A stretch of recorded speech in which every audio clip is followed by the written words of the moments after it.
Dans le silence de la terre-mère, elle entendait le divin respirer. Mais dans le silence de l'homme, elle ne trouvait que son propre écho.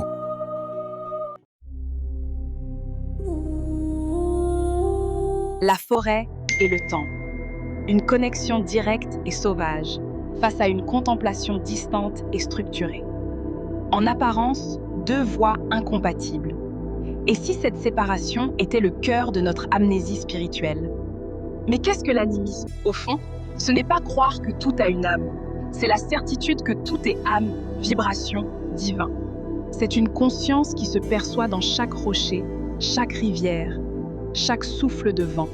C'est une spiritualité de l'expérience directe, un dialogue permanent avec le visible et l'invisible. On nous dit que ces mondes sont opposés. Pourtant, les ponts sont là.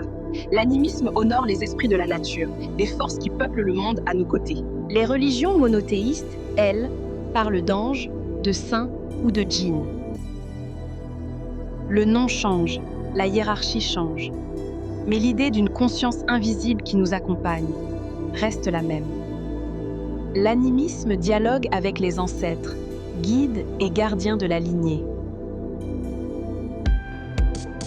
Les religions, elles, honorent leurs prophètes et leurs patriarches. Encore une fois, la forme change, d'un lien de sang à un lien de foi. Mais le principe de suivre la voie des sages qui nous ont précédés demeure. La plupart des traditions de la forêt sentent un grand esprit, une source créatrice lointaine. Le temple, lui aussi, cherche à pointer vers cette même source unique. L'écho reste le même.